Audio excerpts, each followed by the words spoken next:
پڑی ہے، ایک دوسرے کے خلاف جو ہے بہت آرام سے کفر کا فتویٰ دے دینا چھوٹی چھوٹی باتوں کے اوپر، تو معلوم ہوا کہ یہاں وہ چیزیں جو یہودیوں میں موجود تھی اس سے روکا گیا۔ یوم تبیض وجوہ و تسود وجوہ، اس دن کچھ چہرے ہوں گے بہت ہی سفید، بہت بارونق، بہت چمکدار، بہت تر و تازہ۔ قرآن حکیم میں اس مضمون کو بہت مختلف اسالیب کے اندر بیان کیا گیا۔ کہ فرمایا ووجوہ یومئذ ناعمہ، سورہ غاشیہ میں اس دن کچھ چہرے بڑے تر و تازہ ہوں گے، کھلے ہوئے چہرے۔ سورہ قیامہ میں فرمایا گیا وجوہ یومئذ ناظرۃ الی ربہا ناظرہ، بہت سے چہرے اس دن بڑے تر و تازہ ہوں گے، بڑے پر رونق ہوں گے، چمکدار چہرے، اور اپنے رب کی رحمت کی امید لگائے ہوئے ہوں گے۔ اور کچھ لوگوں کے بارے میں جہاں سے کہ یہاں ہوگے یوم تبیض، بڑے سفید نکھرے ہوئے چہرے، وہ تسود وجوہ، اور کچھ چہرے وہ بھی ہوں گے جو سیاہ پڑے ہوئے ہوں گے، جسے آپ کہتے ہیں نا کہ فیس جو ہے وہ انڈیکس ہوتا ہے، ریفلیکٹ کرتا ہے تمام چیزوں کو، کہ جس طرح جب رزلٹ آنے کا دن ہوتا تھا تو بچے کو معلوم ہوتا تھا، اس کے چہرے کے اوپر لکھا ہوا تھا یہ کامیاب ہے یا ناکام ہے۔ اور ہمارے اپنے مشاہدے کی بات ہے، جو کامیاب ہوتے تھے، ابھی رزلٹ اناؤنس نہیں ہوا لیکن وہ بڑی خوشی سے مل رہے ہیں، انہیں معلوم ہے کہ میرے پیپر بڑے اچھے ہوئے تھے، میں نے بڑی محنت کی تھی، امکان ہی نہیں میں فیل ہو جاؤں۔ اور کچھ چہرے آپ کو نظر آتے ہوں گے ایک دوسرے اول تو اسکول حاضر ہی نہیں ہوئے رزلٹ والے دن، اور اگر آ بھی گئے تو چہرے اترے ہوئے ہیں، لٹکے ہوئے ہیں، چہروں کے اوپر کوئی تر و تازگی نہیں ہے، اس لیے کہ انہیں معلوم تھا کہ پیپر میں نے کیا کیا ہے، ابھی رزلٹ اناؤنس نہیں ہوا۔ تو جسے عام طور پر کہا جاتا ہے نا face is the index of mind, چہرے جو ہے وہ اصل میں انڈیکس ہوتے ہیں ان تمام باتوں کے، انہیں معلوم ہے۔ یہی مسئلہ ہوگا، قرآن حکیم فرماتا ہے قیامت کے دن کہ کچھ چہرے اس دن بڑے روشن، چمکدار، دمکتے ہوئے چہرے، وَوُجُوهٌ يَوْمَئِذٍ مُسْفِرَةٌ ضَاحِكَةٌ مُسْتَبْشِرَةٌ، بہت ہی کھلے ہوئے چہرے، ہنستے مسکراتے چہرے، اور ایک دوسرے کو جو ہے خوشخبریاں دیتے ہوئے چہرے۔ اور کچھ چہرے وہ ہوں گے جو لٹکے ہوئے ہوں گے، سیاہ ہوئے ہوں گے، اور بالکل جو ہے انہیں معلوم ہے، جیسا کہ سورہ قیامہ میرے ذہن میں آ رہی ہے وَوُجُوهٌ يَوْمَئِذٍ بَاسِرَةٌ تَظُنُّ أَن يُفْعَلَ بِهَا فَاقِرَةٌ، اور کچھ چہرے اس دن ہوں گے انتہائی کملائے ہوئے، زرد چہرے، بالکل باسی، جن کے اندر کوئی تر و تازگی ہے ہی نہیں، اس لیے کہ انہیں معلوم ہے کہ اب ان کے ساتھ جو سلوک ہونے والا ہے وہ ان کی ریڑھ کی ہڈی کو توڑ دے گا۔ جہنم کا تو معلوم تھا، دنیا میں پرواہ کی نہیں، اپنے کرتوت تو معلوم ہوتے ہیں نا ہر شخص کو، بل الانسان علی نفسہ بصیرہ، لوگوں کی آنکھوں میں دھول جھونکنے کے لیے وہ دینداری کا لبادہ اوڑھ لے، لیکن اسے خود تو معلوم ہے کہ ہر انسان کو، جیسا کہ سورہ قیامہ میں فرمایا گیا، ہر انسان کو جو ہے اپنے اوپر پوری بصیرت حاصل ہوتی ہے۔ فَأَمَّا الَّذِينَ اسْوَدَّتْ وُجُوهُهُمْ، بس وہ لوگ کہ جن کے چہرے اس دن سیاہ پڑ رہے ہوں گے، اکفرتم بعد ایمانکم، تو ان سے کہا جائے گا کہ کیا تم نے ایمان کے بعد کفر کیا تھا؟ ایمانی حقائق روشن ہو چکے تھے، شمع رسالت تمہارے سامنے چمک رہا تھا، لیکن اس کے باوجود تم کفر پر اڑے رہے۔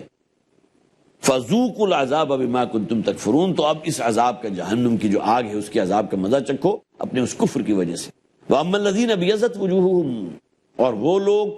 کہ جن کے چہرے بڑے روشن ہیں، بڑے چمکدار ہیں، تر و تازہ چہرے ہیں، دمکتے ہوئے چہرے، فَفِي رَحْمَةِ اللَّهِ هُمْ فِيهَا خَالِدُونَ، وہ ہوں گے اس دن اللہ کی رحمت میں، جس میں رہیں گے ہمیشہ ہمیشہ کے لیے۔ اللہم ربنا اجعلنا منہم،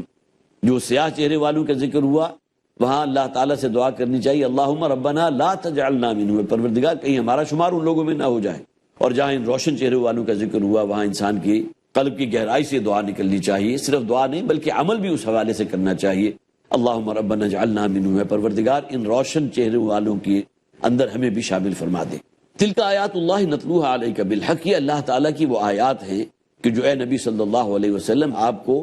پڑھ کر سنا رہے ہیں، بالحق، حق کے ساتھ۔ وَمَا اللَّهُ يُرِيدُ ظُلْمًا لِلْعَالَمِينَ، اور اللہ تعالیٰ جو ہے وہ جہان والوں کے لیے ہرگز ظالم نہیں ہے۔ اگر جہنم اللہ تعالیٰ نے تیار کی ہے تو کن لوگوں کے لیے؟ جنہوں نے دوسروں پر ظلم کیا، دوسروں کی جائیدادوں پر قبضہ کیا، دوسروں کے ساتھ ناانصافی کی، ان کے نزدیک اگر رہے تو صرف اپنے ہی مفادات رہے، ان کے لیے ہم نے جہنم تیار کی ہے۔ اور یہ نہ سمجھو کہ ہم نے کوئی ظلم کیا ہے ان لوگوں پر، جیسا کہ قرآن میں فرمایا گیا وَمَا أَنَا بِظَلَّامٍ لِلْعَبِيدِ، اللہ تعالیٰ فرماتا ہے میں تو اپنے بندوں کے اوپر ظلم کرنے والا نہیں ہوں، میں نے پہلے بتا دیا تھا کہ تمہارا یہ انجام ہوگا اگر تم اس حرام خوری سے باز نہ آئے، حرام کاری سے باز نہ آئے، فسق و فجور کی عادتیں تم نے نہ چھوڑی، تو ہم نے تو پہلے مطلع کر دیا تھا۔ وَلِلَّهِ مَا فِي السَّمَاوَاتِ وَمَا فِي الْأَرْضِ، اللہ ہی کے لیے زمین و آسمان کی ہر شے، وَإِلَى اللَّهِ تُرْجَعُ الْأُمُورُ، اور بالآخر تمام امور جو ہیں اللہ ہی کے حضور پھیرے جائیں گے۔ یہاں امور سے مراد وہ تمام مقدمات، ہر شخص کا ایک مقدمہ پیش ہوگا، اور اس مقدمے کے اندر جو فیصلہ ہوگا وہ اللہ کے اختیار میں ہوگا، اور وہ ہوگا بنیاد خالصتاً میرٹ کے اوپر۔ اعمال نامہ نصب کر دیا جائے گا، کہیں اس کو تعبیر کیا گیا ایک ترازو سے، کہ وہ لوگ کہ جن کے پلڑے زیادہ بھاری ہوں گے نیکیوں والے، فروح و ریحان و جنت نعیم، اور وہ لوگ کہ جن کے برائیوں اور بدیوں اور فسق و فجور والے پلڑے زیادہ بھاری ہوں گے تو وہ ہوں گے جہنم کی آگ کے اندر، اس میں جہنم کی ایک چنگھاڑ بھی ہوگی اور خوفناک ہوگی وہ جہنم۔ یہ پہلے بتا دیا تھا۔ کنتم خیر امت اخرجت للناس، یہاں پھر دیکھیے اسی امت کا ذکر ہو رہا ہے، امت محمد کا صلی اللہ علیہ وسلم۔ اے مسلمانوں تم بہترین امت ہو، ہم سے پہلے امت تھے یہود، ان کو معزول کر دیا گیا، تحویل قبلہ ہو گیا، اب نیا مرکز وجود میں آ گیا امت محمد کے لیے صلی اللہ علیہ وسلم، جسے یہاں فرمایا گیا خیر امت، تم بہترین امت ہو، اخرجت للناس، جنہیں لوگوں کے لیے نکالا گیا ہے، تأمرون بالمعروف وتنہون عن المنکر، یہ کام تمہارے ذمے ہے کہ تمہیں حکم کرنا ہے معروف کا اور روک دینا ہے بدی کا استحصال کرنا ہے، وتؤمنون باللہ، اور یہ دونوں کام جو تم کرو گے اللہ پر ایمان کی حالت میں، یقین قلبی ہو، کوئی اور دیکھ رہا ہے یا نہیں دیکھ رہا، یہاں ذلت اور رسوائی ہو رہی ہے صرف اس بنیاد پر کہ حق بات میں نے کہہ دی، لیکن تسلی ہے کہ اللہ تعالیٰ تو دیکھ رہا ہے، اللہ کے علم میں تو ہے۔ وَلَوْ آمَنَ أَهْلُ الْكِتَابِ لَكَانَ خَيْرًا لَهُمْ، اگر اہل کتاب بھی کہیں ایمان لے آتے تو ان کے حق میں کتنا بہتر ہوتا۔ یہ تو حضور کو ایسے پہچانتے اور جانتے ہیں جیسا کہ کوئی شخص اپنے بیٹے کو پہچانتا ہے، میں نے پہلے بھی حوالہ دیا تھا، کاش کہ یہ ایمان لے آتے۔ موسیٰ کو مانتے ہیں، عیسائی جو ہے حضرت عیسیٰ تک تمام نبیوں اور رسولوں کو مانتے ہیں، 1,40,000 یا 24,000 کی جو فگر بعض احادیث میں آتی ہے، تو عیسائی تو سب کو مانتے ہیں۔ ہاں اگر آپ یہودیوں کی بات کریں گے تو وہ دو کو نہیں مانتے، نہ حضور صلی اللہ علیہ وسلم کو مانتے ہیں، نہ حضرت عیسیٰ کو مانتے ہیں۔ حضرت عیسیٰ تو ان کے نزدیک وہ تھے کہ جن کو انہوں نے سولی پر چڑھا کر دم لیا، باقی سب کو تو وہ بھی مانتے ہیں۔ تو کاش کہ یہ لوگ ایمان لے آتے، لکان خیر لہم، تو ان کے لیے کتنا بہتر ہوتا۔ منہم المؤمنون واکثرهم الفاسقون، اب ان میں سے وہ لوگ بھی ہیں کہ جو ایمان لے آئے، اہل کتاب میں سے، نصارہ اور یہود میں سے جو ایمان لے آئے، ان کی گویا کہ یہاں ذکر کیا جا رہا ہے، مدح کی جا رہی ہے، واکثرهم فاسقون، لیکن اکثریت انہی لوگوں پر مشتمل تھی کہ جو فاسق و فاجر ہیں۔ آگے مسلمانوں سے فرمایا گیا کہ یہ لوگ اہل کتاب یہود و نصارہ مشرکین اگر تمہیں کوئی ضرر پہنچانا چاہیں بھی تو نہیں پہنچا سکتے، لن یضروکم الا اذى، مگر تھوڑی سی تکلیف، وَإِن يُقَاتِلُوكُمْ يُوَلُّوكُمُ الْأَدْبَارَ، اور اگر یہ تمہارے سامنے آ جائیں مد مقابل کی حیثیت سے، مقابلے پر آ جائیں تو یہ لازماً پیٹھ دکھا کر بھاگ جائیں گے۔ مشرکین عرب آئے تھے غزوہ بدر کے موقع پر، کیسی ذلت اور رسوائی ہوئی، 70 ان کے قتل ہو گئے، ٹاپ کی لیڈرشپ جس میں ابو جہل بھی شامل تھا، عتبہ بھی شامل تھا، ولید بھی شامل تھا، یہ بڑے بڑے سردار ہیں اس معاشرے کے، سب کے سب جہنم واصل ہو گئے۔ یہ اللہ کے عذاب کا ایک کوڑا تھا جو برسا ان کے اوپر۔ تو فرمایا گیا کہ اگر کہیں مد مقابل کے طور پر سامنے آئیں گے تو پیٹھ موڑ کر وہاں سے بھاگ جائیں گے، ثم لا ینصرون، اور پھر ان کی کہیں سے کوئی حمایت نہیں ہوگی۔ ضربت علیہم الذلۃ اینما ثقفوا، ان یہود کا خاص طور پر یہاں ذکر کیا جا رہا ہے، ان کے اوپر ذلت تھوپ دی گئی ہے، اب جہاں کہیں بھی وہ پائے جائیں گے وہ اسی ذلت کی حالت میں رہیں گے، الا بحبل من اللہ، ہاں اس ذلت سے نکلنے کی ایک شکل ہے، اور وہ اس وقت بھی موجود تھی جبکہ محمد رسول اللہ صلی اللہ علیہ وسلم بنفس نفیس وہاں موجود تھے، کہ وہ اس اللہ کی رسی کو مضبوطی سے تھام لے اور حضور صلی اللہ علیہ وسلم کی رسالت کا اقرار کر لیں۔ حضرات ابھی وقفے کے بعد دوبارہ حاضر ہوتے ہیں۔ السلام علیکم ورحمۃ اللہ وبرکاتہ۔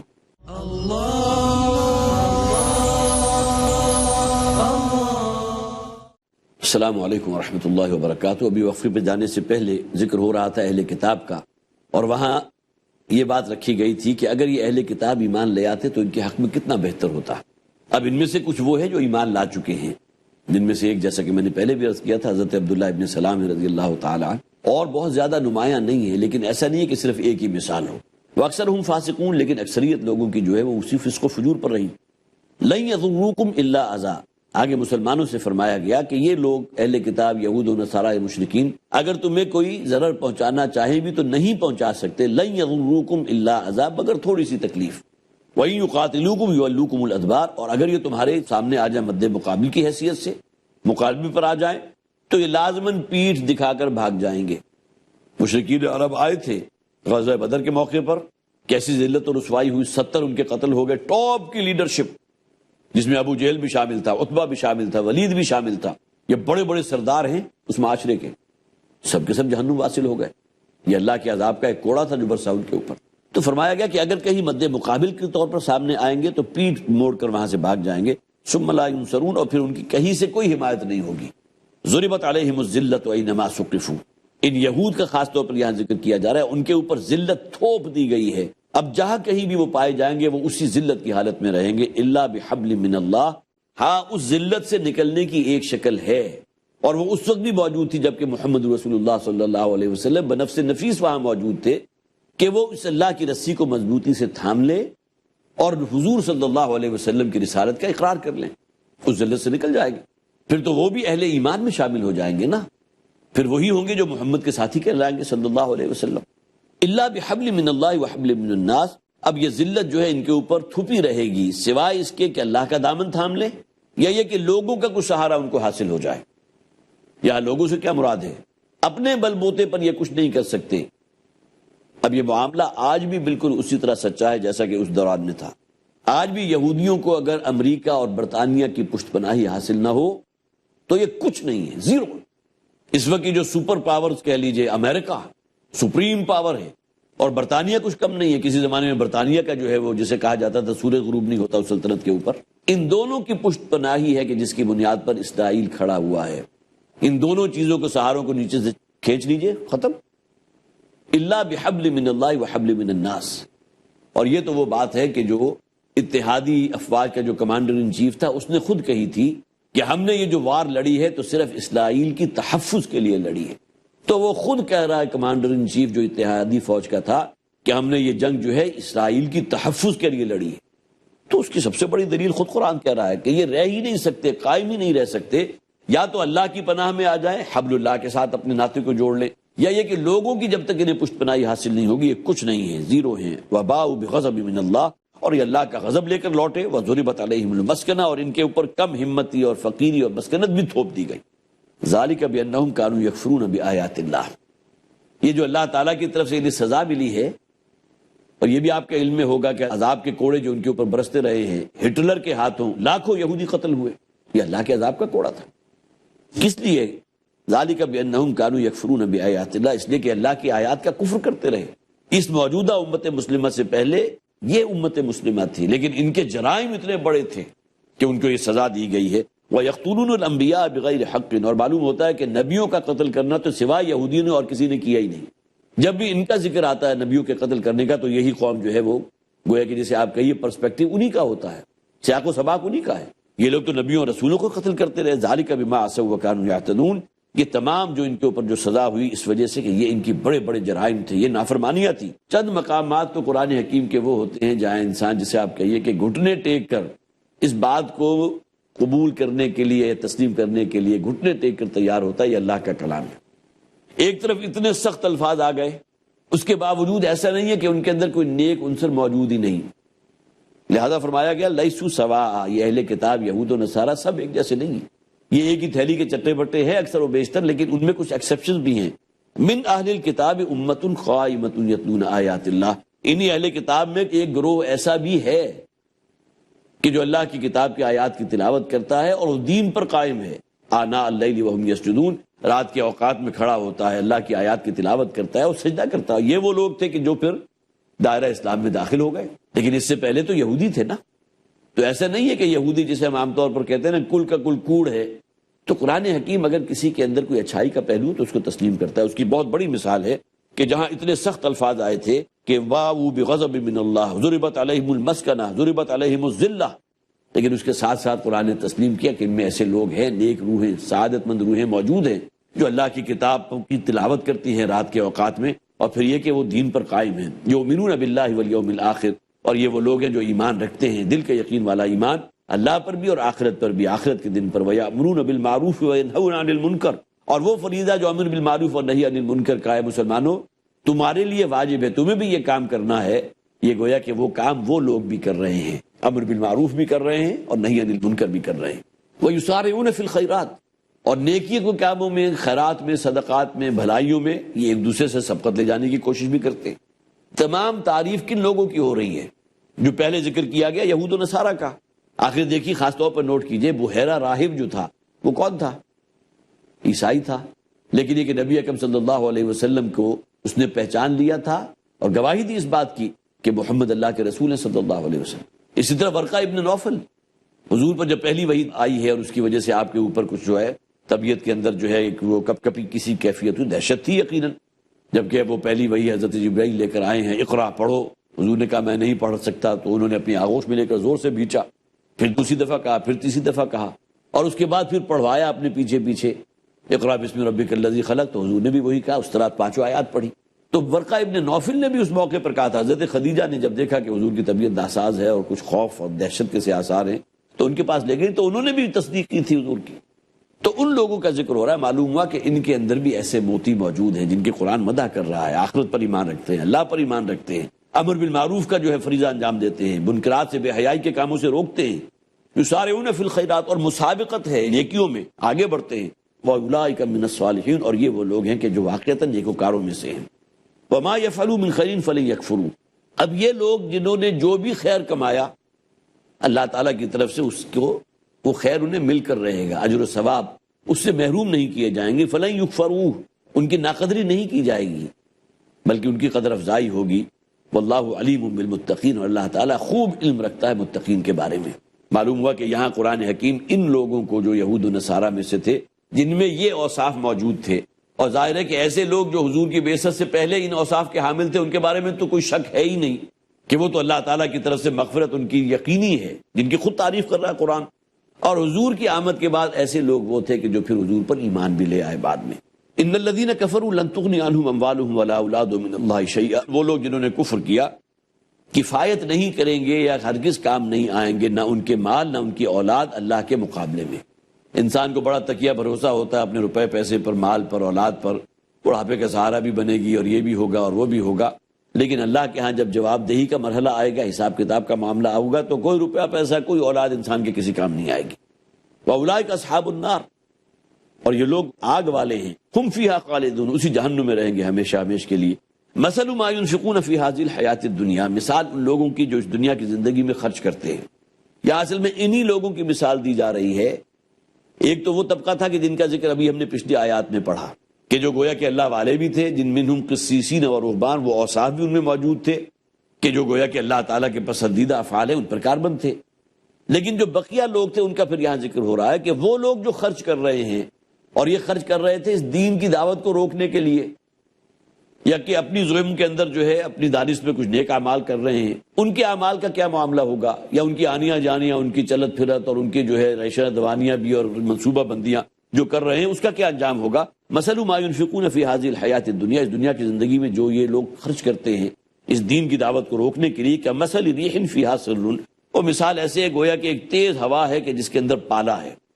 گویا کہ بڑی برفیلی ہوا چلی ہے، اصابت حرث قوم ظلموا انفسہم، اور وہ ہوا جو ہے ایسی کھیتی کے اوپر جا پڑی، اس قوم کی کھیتی کے جنہوں نے اپنی جانوں پر ظلم کیا تھا، فاہلکت، اور اس کا نتیجہ کیا نکلا کہ اس ہوا نے اس پوری کھیتی کو بالکل برباد کر دیا، تمام غلہ اجناس جو ہے وہ ختم ہو گئی، زمین بوس ہو گئی۔